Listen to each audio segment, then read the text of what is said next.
누군가가 너무나 좋거나 사랑스럽고 또 엄청나게 큰 도움을 받았을 때 나 평생 저 사람 없고 살아도 좋다, 이런 표현들을 사용합니다. 아주 예쁜 아내를 얻은 신랑을 보고 너 저렇게 예쁜 아내 얻었으니까 너 평생 얻고 살아야 된다, 이런 표현을 하기도 합니다. 효라는 한자어 어떻게 쓰시는지 아시죠? 늙을 노자 아래에 아들 자자 합해져서 효라는 단어를 이룹니다. 효도란 자녀가 부모님을 업고 받드는 것입니다. 공자는 효에 대해서 이런 가르침을 주었습니다. 효란 단순히 부모님을 보살펴 드리는 것만을 의미하지는 않는다. 왜냐하면 개와 말도 새끼에게 보살핌을 받을 수 있기 때문이다. 효란 부모님을 공경하는 마음으로 섬기는 것이며 부모님의 말씀을 어기지 않는 것이고 부모님께 걱정을 끼쳐드리지 않는 것이다. 그리고 효는 사람이 실천해야 할 모든 도덕보다 우선하는 것으로서 불효는 최대의 죄다, 이런 말을 했습니다. 성경에는 10계명이 있습니다. 온 세상의 창조자이시며 주관자이신 하나님께서 온 인류 모든 사람에게 선언하신 삶의 근본 규례를 10계명이라고 하는데, 하나님을 향한 계명 4가지와 인간을 향한 계명 6개로 이루어져 있습니다. 그리고 인간을 향한 계명 6가지 중에 가장 먼저 등장하는 첫 번째 계명이 내 부모를 공경하라 라는 계명입니다.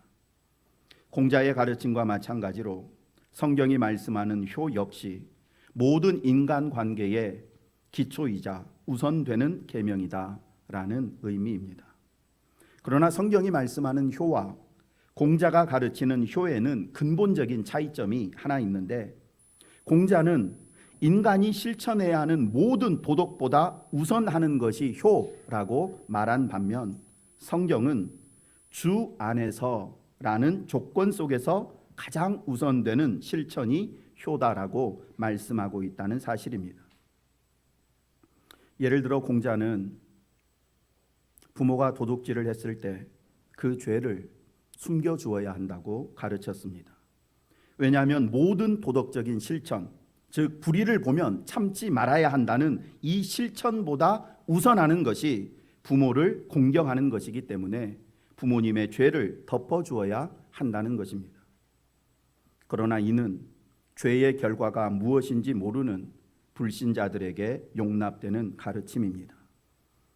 부모의 죄를 덮어줌으로 이 땅에서 부모님이 고통과 괴로움을 겪지 않고 살 수 있을지는 모르지만, 그러나 죄의 문제를 해결하지 못한 부모의 영혼은 지옥에서 영원히 고통을 받게 됩니다. 앞에서 10계명은 하나님을 향한 4개의 계명과 인간을 향한 6개의 계명으로 구성되어 있다고 말씀드렸는데, 부모를 공경하라는 계명이 인간에게 주신 모든 계명 중에 가장 중요하고 우선되는 계명이 틀림없지만, 그러나 하나님을 향한 계명보다는 앞서지 못한다는 사실을 기억해야 합니다. 이 부분은 뒤에서 조금 더 설명드리겠습니다. 외경 중에 하나인 집회서에 효도와 관련된 매우 실제적인 교훈이 기록되어 있습니다. 외경은 지금 우리가 가지고 있는 구약 성경 39권 외에 제2의 정경이라고 불리우는 7개의 성경을 책을 지칭하는데, 마틴 루터는 외경의 가치를 이렇게 평가했습니다. 정경의 권위에는 미치지 못하지만 읽으면 매우 유익하고 좋은 책이다.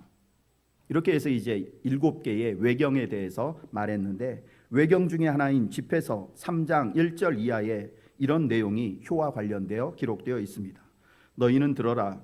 내가 자녀의 본분에 대하여 말하리니 내 말을 듣고 실천하면 구원을 받으리라.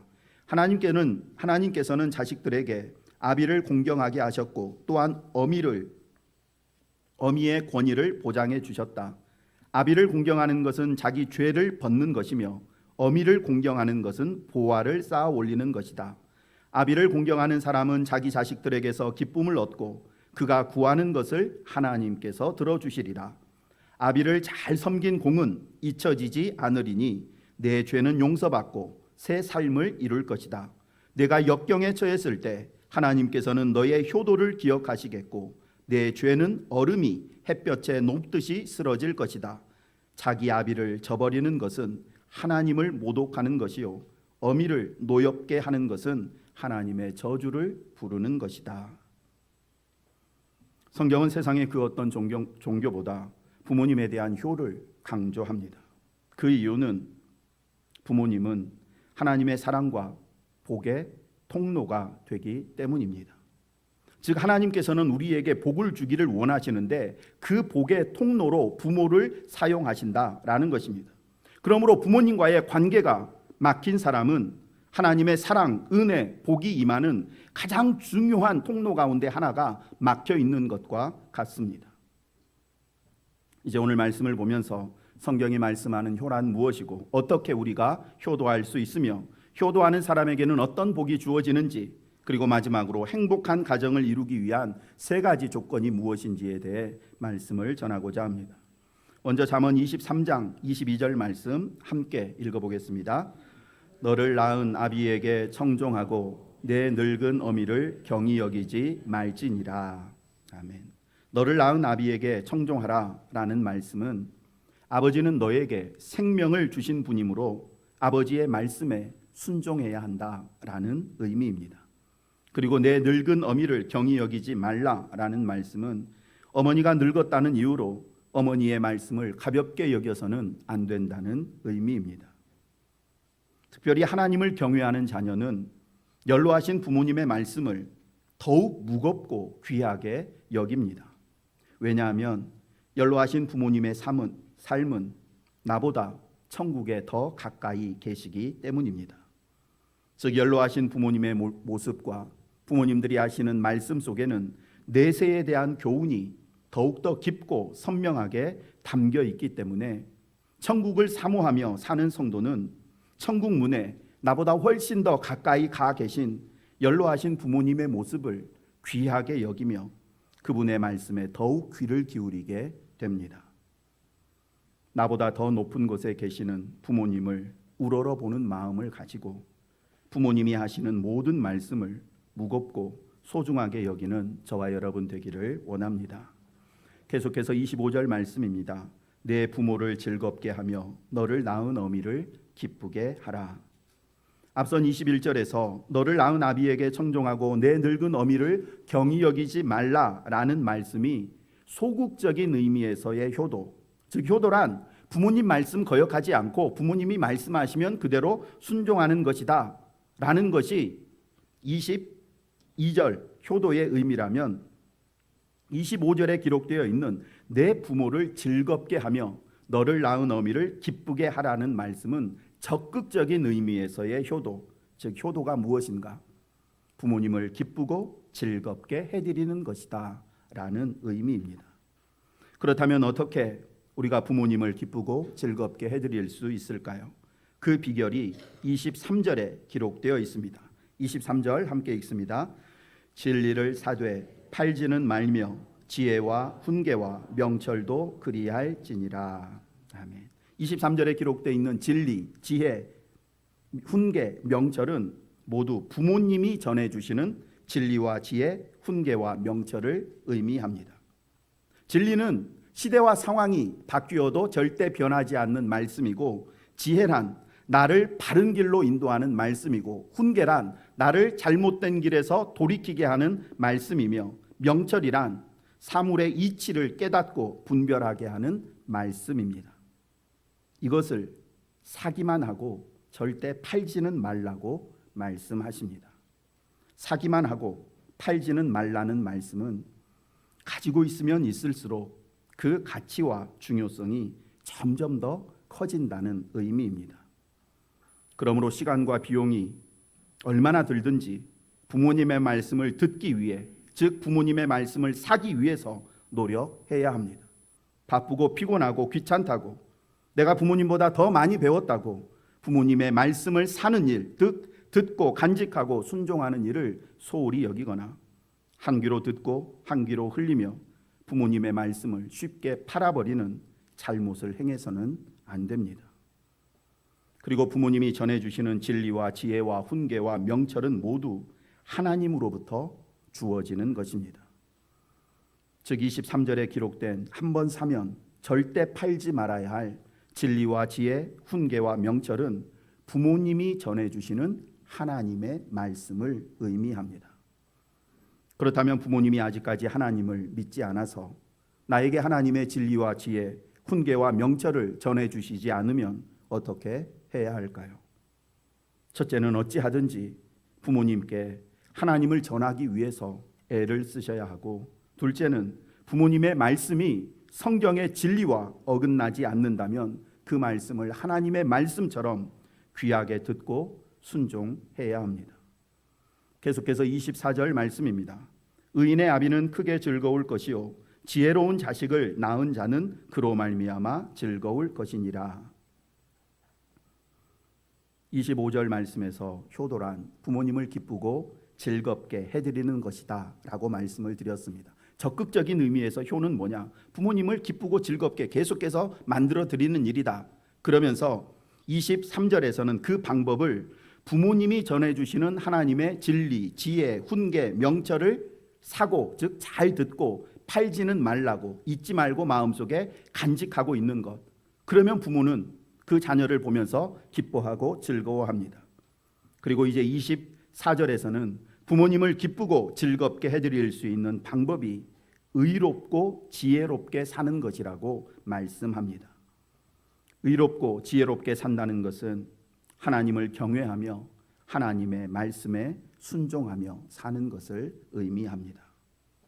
하나님을 경외하고 하나님의 말씀에 순종하며 살아가는 자녀를 바라보는 부모의 마음이 한없이 기쁘고 즐겁습니다.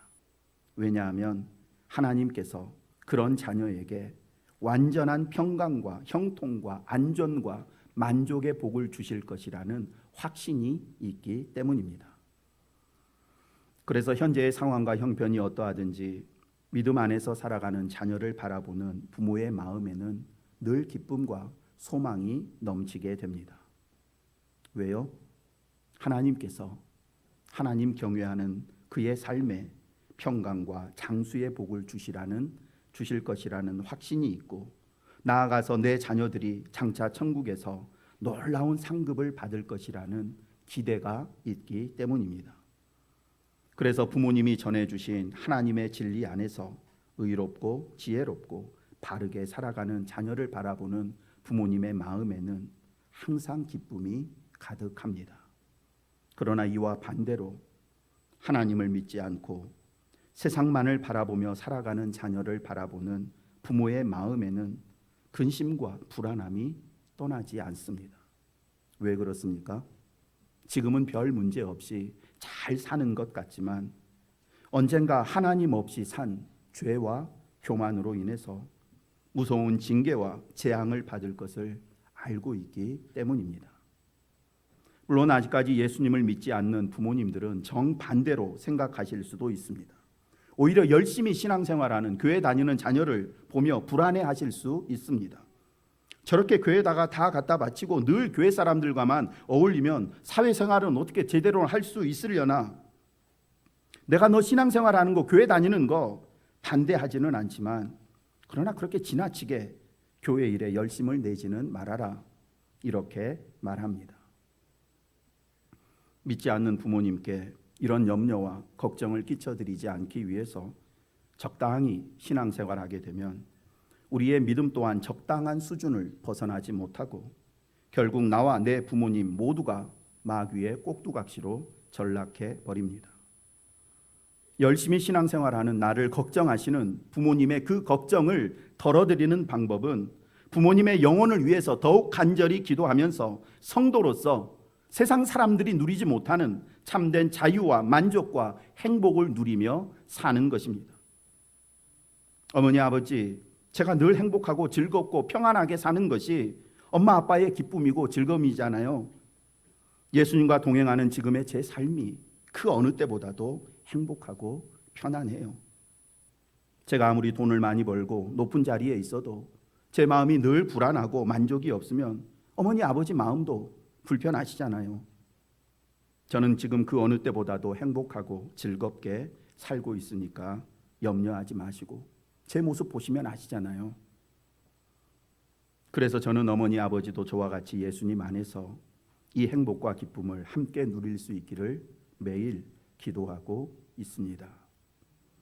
이렇게 예수님 안에서 기쁘고 즐겁고 평안하고 행복하게 사는 모습을 보여드리는 것이 믿지 않는 부모님의 지금의 그 염려와 걱정을 감사와 기쁨으로 바꿀 수 있는 최고의 방법입니다. 당장 부모님 걱정 끼쳐드리지 않기 위해서 교회를 향한 발걸음을 줄이는 것이 아니라 교회 안에서 예수님 안에서 참된 기쁨을 누리는 그 모습을 보여드리는 것입니다. 그러니 부모님께 할 수 있는 최고의 효도인 여호와를 경외하며 믿음의 길을 걷는 삶을 결코 중단하지 않기를 원합니다. 내가 멈추면 나와 내 부모님 모두가 망합니다. 아울러 부모의 위치에 계신 성도님들은 자녀들의 모습을 바라보며 이렇게 고백할 수 있기를 원합니다. 요한3서 1장 4절 말씀 함께 읽습니다. 내가 내 자녀들이 진리 안에서 행한다 함을 듣는 것보다 더 기쁜 일이 없도다. 아멘. 정말 그러십니까? 여러분의 자녀들이 진리 안에서 믿음 안에서 살아간다는 소리를 듣는 것보다 더 큰 기쁨이 없으십니까? 믿음의 부모는 자녀가 하는 일 잘 되고 회사에서 승진하고 몸 건강히 잘 살고 있다는 소식보다 매주일 하나님 앞에 나아가 말씀을 통해서 새 은혜를 받고 매일 주님과 동행하는 삶을 살고 있다는 소식을 훨씬 더 기쁘고 즐겁게 여깁니다. 물론 자녀의 육적인 형통함보다 영적인 형통함을 더 기뻐하고 즐거워하는 것 쉽지 않습니다. 왜냐하면 부모인 우리의 주된 관심 역시 영적인 일들보다는 육적인 일에 있기 때문입니다. 그러므로 우리가 진정으로 하나님, 제 자녀들이 믿음 안에서 살아가는 모습이 제 삶의 가장 큰 기쁨이고 행복이고 보람입니다 라고 고백할 수 있기 위해서는 먼저 우리의 시선과 관심을 이 땅에서 저 하늘로 돌려야 합니다. 어버이 주일 하나님 앞에 나와 하나님 아버지의 말씀을 듣는 우리 모두 하나님 아버지께서 가장 기뻐하시고 즐거워하시는 진리 안에서의 삶을 사시기를 원합니다. 그래서 하나님께서 오늘 저와 여러분의 모습을 보시면서 진리 안에서 살아가는 너의 모습이 나에게 더할 나위 없는 기쁨과 즐거움이다, 이렇게 흐뭇해 하실 수 있기를 원합니다. 그리고 부모인 우리의 가장 큰 기쁨과 즐거움 역시 우리 자녀들을 하나님 경외하는 자녀들로 양육하는 그 일에 부모로서의 기쁨과 보람을 찾으실 수 있기를 원합니다. 그리고 부모님 살아 계실 때 후회 없는 효도를 하시기를 원합니다. 전에 말씀드린 것처럼 돌아가신 후에 아쉬움이 남아서 살아계실 때 잘 섬겨드리지 못한 게 죄송해서 제사 음식 거하게 차려드리고 화려한 돌비석으로 무덤을 장식하는 것 아무 소용 없습니다. 그건 부모님께 효도하는 것이 아니라 그저 남들 시선 의식하는 체면치레, 그리고 자기의 괴로움을 없애기 위한 자기 위안에 불과합니다. 그러니 생전에 지금 우리 곁에 계실 때 부모님 마음에 외로움과 섭섭함이 스며들지 않도록, 부모님의 삶이 힘들고 고단하지 않도록 물심 양면으로 최선을 다해 섬기는 저와 여러분 되기를 원합니다. 이제 끝으로 행복한 가정을 이루기 위한 세 가지 조건에 대해 잠시 말씀드리겠습니다. 행복한 가정을 이루기 위한 첫 번째 조건은 믿음입니다. 믿음이 행복한 가정의 제1 조건이 되는 이유는 하나님께서 믿음의 가정에 다음과 같은 행복을 약속해 주셨기 때문입니다. 시편 121편은 이렇게 시작합니다. 여호와를 경외하며 그의 길을 걷는 자마다 복이 있도다. 이 말씀에서 그의 길을 걷는 자라는 말 대신에 그의 길을 걷는 가정이라는 말로 바꾸어 읽으면 여호와를 경외하며 그의 길을 걷는 믿음의 가정에게 주어지는 행복이 무엇인지 우리에게 더 실제적으로 다가옵니다. 한 절씩 교독해서 읽어보겠습니다.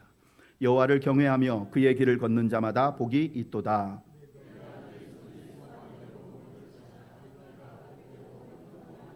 내 집 안방에 있는 내 아내는 결실한 포도나무 같으며 내 식탁에 둘러앉은 자식들은 어린 감람나무 같으리로다. 여호와께서 시온에서 내게 복을 주실지어다. 너는 평생에 예루살렘의 번영을 보며 내 자식의 자식을 볼지어다. 이스라엘에게 평강이 있을지로다. 아멘. 온 가족이 하나님만 섬기고 하나님의 뜻을 따라 살아가는 믿음의 가정은 남편이 밖에서 수고하고 애쓰는 모든 일들이 잘 되고 형통합니다. 무익한 땀을 흘리거나 노력이 수포로 돌아가는 일 없이 항상 수고에 합당한 열매를 맺으며 좋은 결과를 얻습니다. 아내는 결실한 포도나무가 되어서 온 집안을 감사와 평강과 웃음과 화목함으로 가득 채웁니다. 자녀들은 어린 감람나무와 같다고 말씀하는데 감람나무는 소망을 상징합니다. 홍수 심판으로 인해 1년 넘게 방주 안에서 괴롭고 답답한 삶을 살아야 했던 노아 가족에게 큰 위로와 기쁨과 소망을 준 사건이 있었는데 그것은 바로 비둘기가 물고 온 작은 감람나무 새 잎사귀 하나였습니다. 어린 감람나무는 소망과 위로의 상징으로서 하나님을 경외하며 그의 길을 걷는 믿음의 자녀를 바라보는 부모의 마음에는 이런 기대와 소망이 가득합니다. 그리고 하나님께서는 이 모든 복이 남편이 아내가 자녀에게 임하는 이 행복이 대를 이어서 평생 지속될 것이라고 약속하십니다. 이처럼 물질의 복과 형통함의 복, 화목함의 복과 장수의 복이 가득한 행복한 가정을 이루는 첫 번째 비결은 온 식구가 여호와를 경외하며 그의 길을 걷는 믿음에 있습니다. 우리 여수 신성교회에 속한 모든 성도님들의 가정이 예수님만 섬기는 믿음의 가정 되어서 행복한 삶 사시기를 원합니다. 행복한 가정을 이루기 위한 두 번째 조건은 건강입니다. 여기서 건강은 육체적인 건강뿐만 아니라 관계적, 정신적, 심리적, 사회적, 영적 모든 건강을 다 포함한 전인적인 건강을 의미합니다.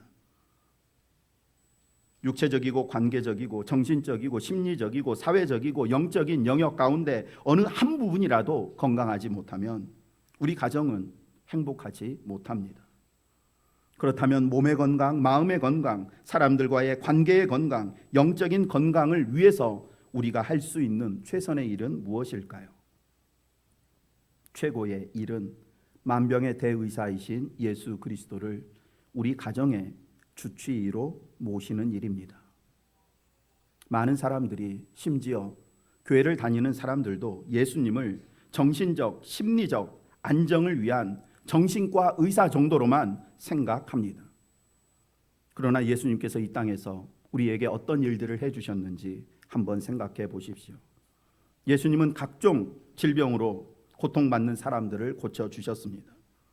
또한 사람들과 고립되어서 외롭고 쓸쓸한 삶을 살고 있었던 수가성 여인의 외로움의 문제를 해결해 주셨습니다.